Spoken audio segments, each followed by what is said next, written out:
Was a girl running in a group. She had a high-speed motor in a 40 Ford coupe. She had a racing cam and a supercharged. Look at Buddy, hot rod and large. She's a hot rod. She's a hot rod. We're going to go right to the car phone because calling from Dallas, Texas is Jeff Barron from Interstate Batteries. Hello, Jeffrey. Well, hello, everyone. How are you? Listen, everybody's excited about talking to you, my friend. I didn't preface this very well. Jeffrey is pretty much research development and teaching and everything for Interstate Battery. Is that correct? That is correct. I'm, I guess, the man that wears many hats. Front and back. Very good. Listen, I know my listeners really want to know about Interstate Batteries. I know their motto is they are the best because they're not the cheapest. They want to be the best, and they are. That is correct. What exactly now in Dallas, Texas? What is that facility? Is that where they're built? We actually have manufacturing plants all over the U.S. and also in Mexico. So we have plants all over that. This is our home office here in Dallas. This is where John Searcy and Norm Miller first started the company back in 1950. So we've been around a few years. Wow, I had the pleasure of meeting Norm Miller some 10 or 12 years ago, and I really liked him. I was there for a breakfast that he had in locally here, and he's quite a speaker, actually. Yes, sir, he sure is, and he, there's no one that he doesn't know. Let me just put it that way. No strangers. You come up to him on the street, he's going to talk to you. He's just a great, great man. Yeah, well, he's built a great, great battery. Let me just tell you, I've been selling them for 35 years, I believe, at least. Well, I've been in business 37 years. That's all I sell is Interstate Batteries. Well, we really appreciate it. We appreciate your business and also for having us on. This is how, I guess this is what keeps the big corporation moving, just getting education out to everyone and showing that we're not scared to talk. We'll fill you in on everything we can. So we're ready to answer anything you can throw at us. Well, you know what? One question I'd like to know. Now, Interstate Batteries, you make your own batteries, of course, and they're a fine product. Do you make other batteries for other companies to their specs of any kind, or no, you just strictly Interstate? Well, we have our Interstate, but we also have, some private label stuff because we have several national accounts. So we build specs for sure.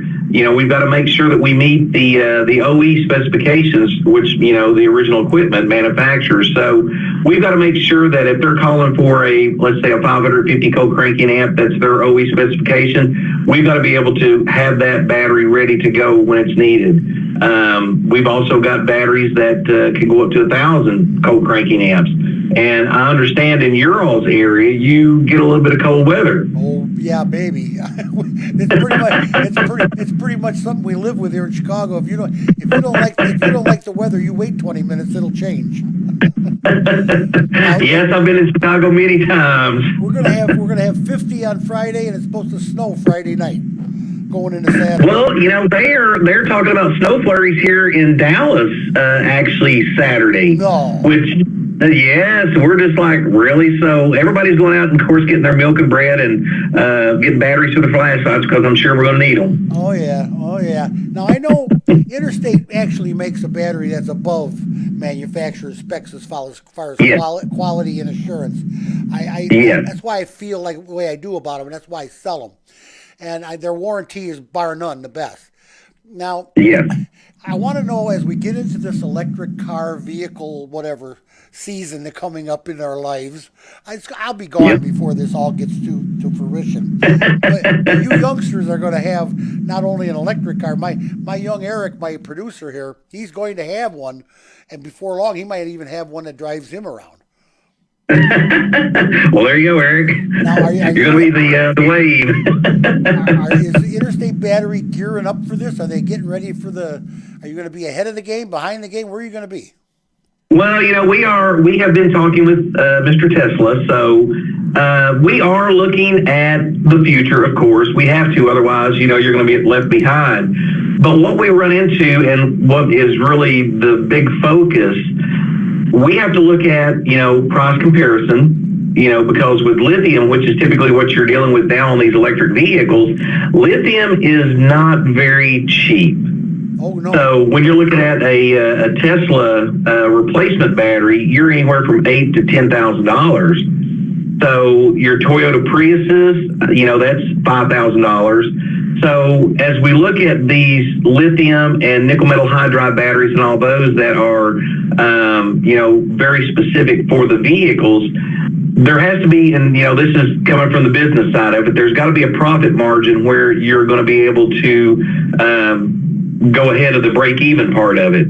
So with lithium being as high priced as it is at the present time, we are still looking at the lithium product and building some of the smaller individual cells and things. However, until we can get the pricing to start coming down, which we have noticed over the last 5 years, pricing has come down.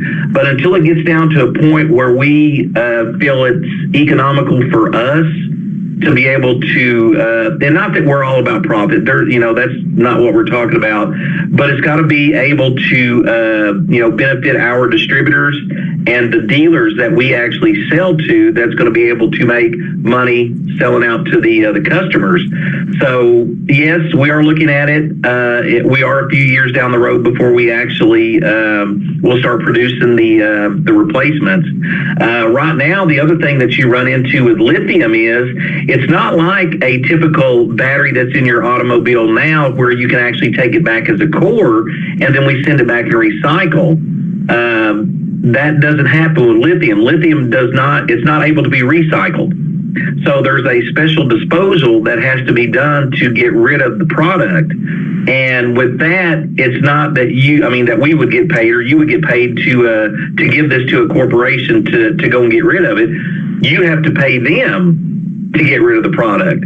So we got to make sure the checks and balances are there for making sure, there is a profit side of it, but there is also a legality side of where we can actually get rid of it and feel comfortable and safe about it. So there is no reusing the lithium at all?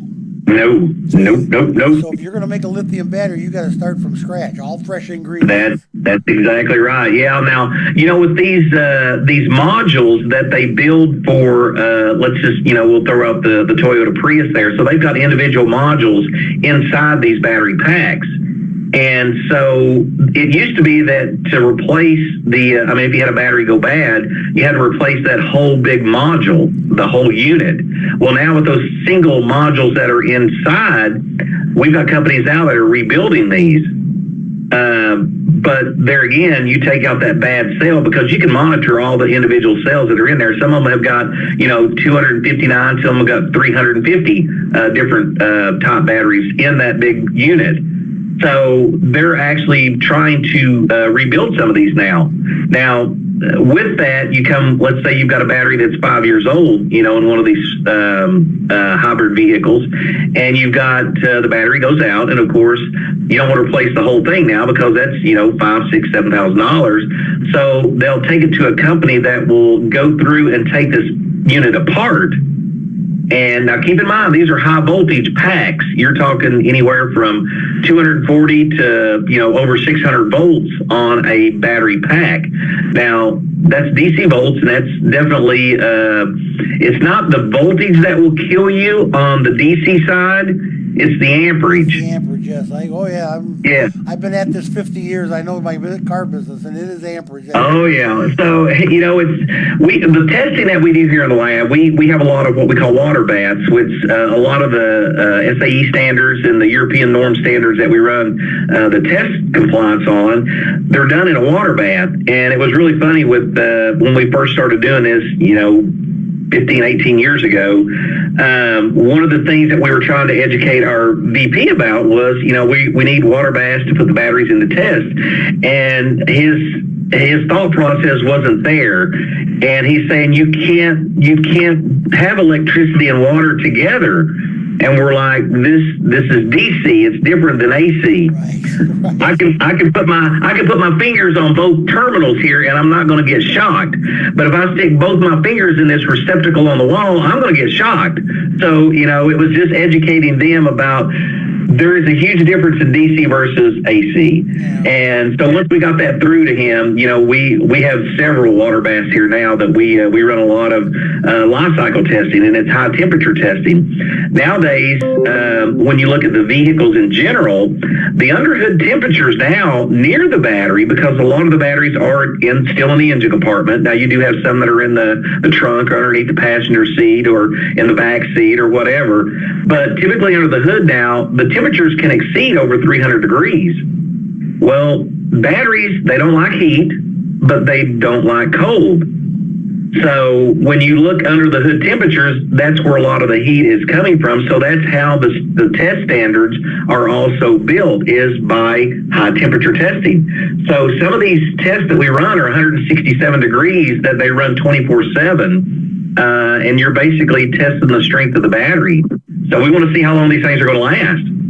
And we do it on our batteries, and we do it on our competitors.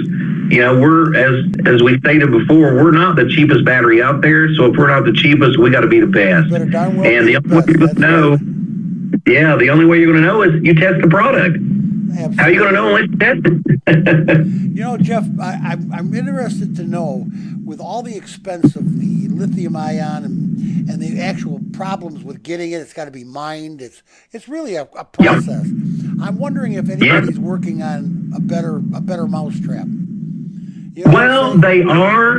There's a lot of different companies out there that are experimenting with a lot of different materials. You've got a lot of carbon that people are building off of. Your downside is you fall back in on the recycle side of it. If there's not a need or a resource for remanufacturing it or reusing it, the expense comes up front and there's no payoff in the end because there's no core. Well, exactly. So you have to pay a disposal. So exactly. And so with lead, twice. Yeah, what's so nice about lead is we've been using lead for 150 years. Oh, exactly. And they work. You can keep recycling and recycling. Oh, absolutely. So that's. Yeah. Now I will say that over the years, and you guys have probably experienced it as well, George, that you've got the cost of lead has actually went up, so the battery prices have went up, and that's one of the constant things that we hear, all over the world now, since we're all over, is why are the batteries so expensive? And it's all because of that little thing we call lead. Yeah. And as the market grows for it, that's where they keep pushing up the pricing. And unfortunately, we're go ahead. I watched all the batteries, all across the board, not just yours, go up when we went to war with Afghanistan. Yeah, exactly. When you go to war, the market for lead just goes crazy. Yeah, and that's part of where you got to build bullets. Absolutely. Jeff, can you hang with me for a couple minutes? I got to pay some bills, but I definitely need to talk to you some more. We're talking with Jeff Barron from Interstate Batteries in Dallas, Texas, who has been a wealth of knowledge. Jeff, you still with me?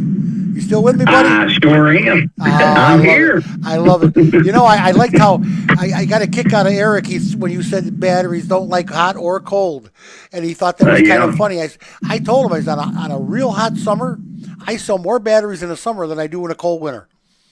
Yes. They will absolutely cook a battery.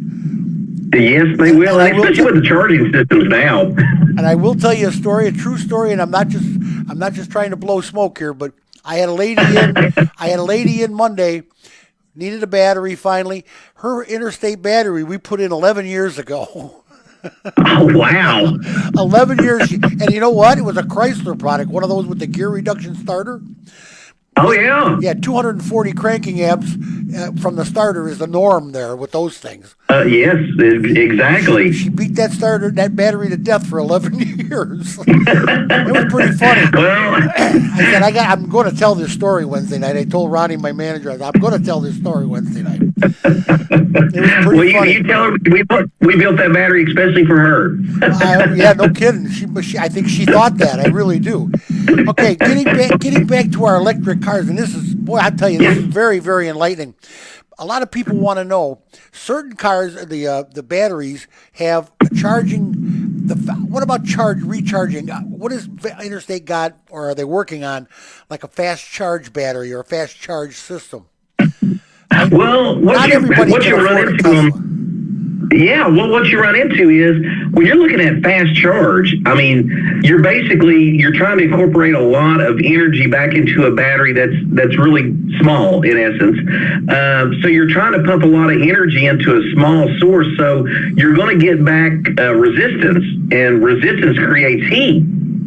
So when you start trying to pump in all that amperage and energy to build this battery back up as quick as you can, you run into a case where you're basically, with the positive and negative grids in there, we've got paste material on them. Well, that paste material is what basically gives you your output for starting the vehicle, or when you're running all your loads with your AC on, your navigation system, your heated and cooled seats.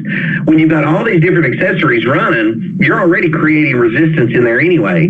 So now that you're trying to pump as much amperage in there to build this battery back up as quick as you can, you're basically creating a lot of heat on that paste material, which starts basically shedding. And that paste material on that lead grid is what basically is making this battery work. And if you start paste shedding, as we call it, to where there's nothing left on that grid to react against, that's where you shorten the life of the batteries. That's why we really don't like the fast charging. We know that seems to be what the norm wants to be here now. I've got to have my battery, got to have it going now. Well, you drain the battery down, and it took a long period of time to get it drained down. You don't want to try to build it back up as quick as you can, because that shortens the life of the battery. Well, go ahead. Go ahead. Hello. Yep, I'm still here. Okay, listen. I know with the lead batteries, it really has, the charging should be slow and steady, and that's the way it should be. They don't want your alternator to put out too much voltage, and they don't want your battery charger to put too much voltage out, because it causes, because of everything you just explained to us. Now, these new electric vehicles, they're talking about fast charging. You're talking about a lithium-ion battery. Isn't that some volatile stuff that heat cannot be good for a lithium-ion battery to charge that fast? Well, and if you were to break down one of these vehicles, and I talked earlier about they don't like hot, they don't like cold.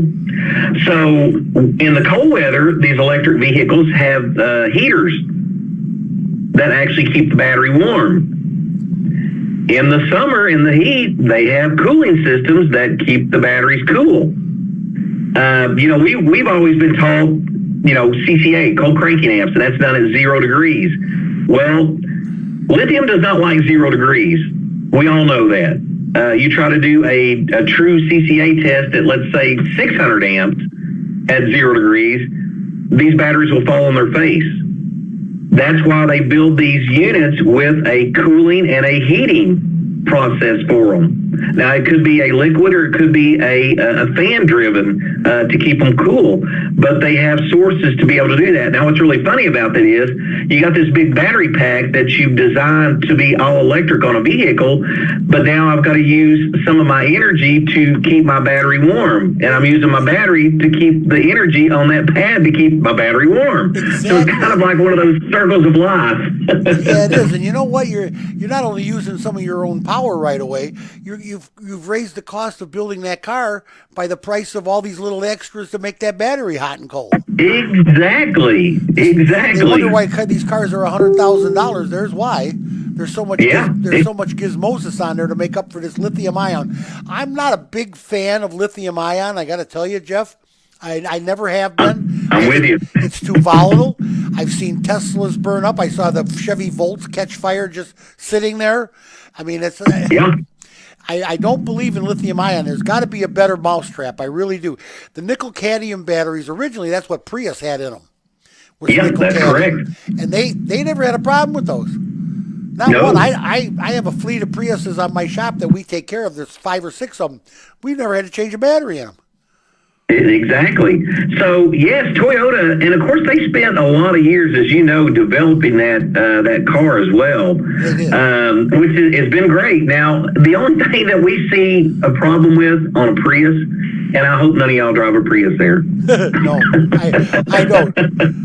I wouldn't. The only thing we haven't met. I wouldn't fit in one, Jeff. Let me tell you. Well, the only thing that we have against them is you're paying for this, electric car, right? And you're paying X amount of money, which is not cheap. Oh. And so let's say you drive this car for 10 years. And so now what you pay for that car, you basically have really done well. You've got it for 10 years. And oh my goodness, now the battery pack goes out. So now what's my Prius really worth without that battery in it? Yeah. $1,000? Yeah, $2,000? Yeah, really. What's that little 3-cylinder motor worth? Yes. That little so that's our only downside with that type cars, because you're paying a lot up front, and then when you look at the back end of it, once you've used it and abused it, it's not worth a whole lot now. Well, so is it really worth another $4,000 battery in? I don't know. Oh, really? It's an investment that you have to consider the end loss. Exactly. I'd like to see something better come out of this, because now here, if I have a you said a Tesla we talked about earlier, and I need a new battery pack. I know you guys don't make them yet. They got to come from Tesla, of course. That's correct. Because that's his own creation. What does one of those babies cost? You're over $8,000. $8,000. And how long does he warranty them? Right now, they have been working on systems where they're giving you 8 to 10 years. It depends on make and model. Okay, well then I guess it's worth it. It's $100,000 car. I mean, the Model 3 is only $30,000 or $35,000. Right, yeah, only for a car. Not much of a car either. But anyway, I just see this $8,000 to $10,000 replacement. After 10 years, people are keeping their cars so much longer now because of the exteriors. The bodies are so much better. Everything is it's tremendous the way things are lasting. And people they want to keep that car 10, 15, 20 years. And it's because it still looks good. Yeah, exactly. I mean, you got paint now that holds up a lot better than it used to years ago. God, yes. And you've got such good safety systems within these now that it's amazing. You remember, and George, you may not know, or may not remember, but years ago, we used to ride around back at the package tray in the back of the car, back where the speakers were. Yeah, no seatbelt. Yeah, I know. Yeah, and if our parents wanted us up front, they knew how to do it. They hit the brakes. Yes, they did. That'll get our attention.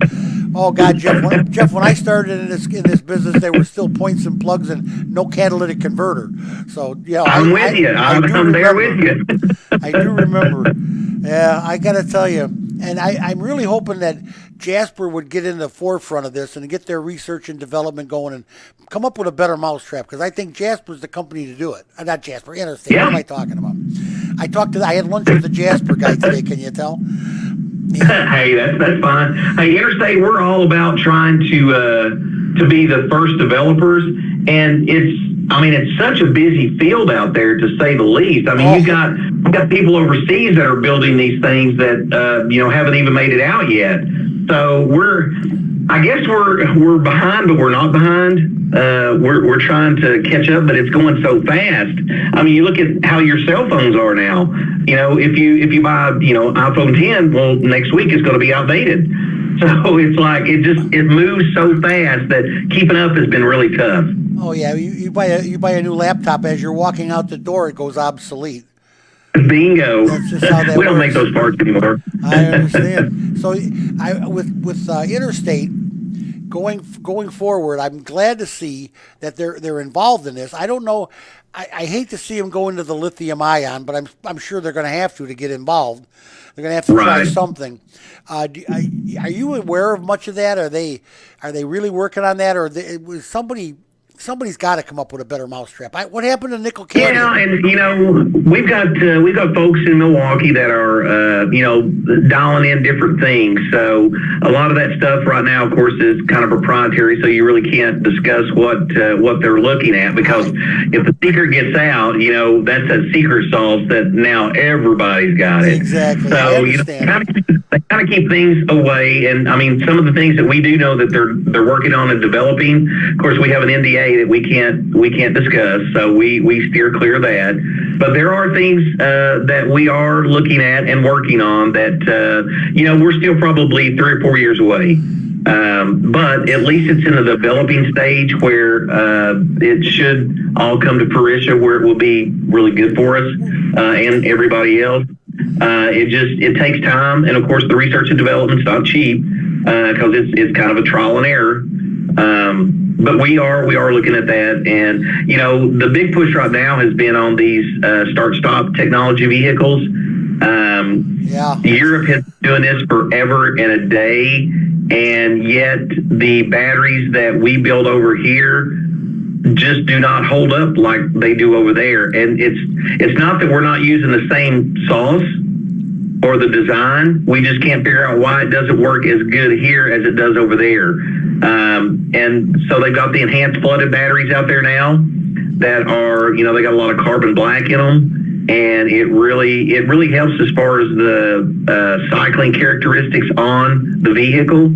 But when you look at that compared to, and George, you've been dealing with this too on the AGM products, the absorbed glass mat batteries, where they're all sealed. There's no free electrolyte moving around in there.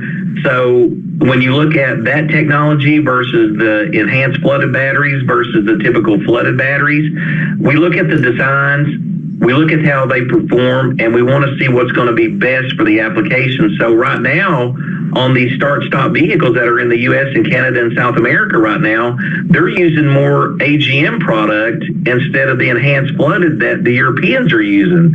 And the lifespan seems to be working better than what the enhanced flooded batteries is. So now it's, the Europeans are looking at this avenue going toward the AGMs.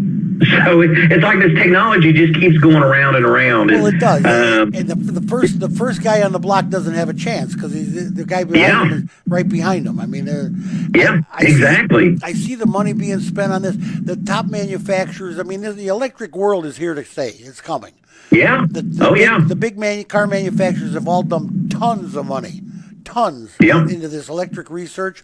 And now getting into autonomy, that's just getting crazier and crazier. You have companies popping up making cars that they were making iPhones a week ago, and now they're making cars.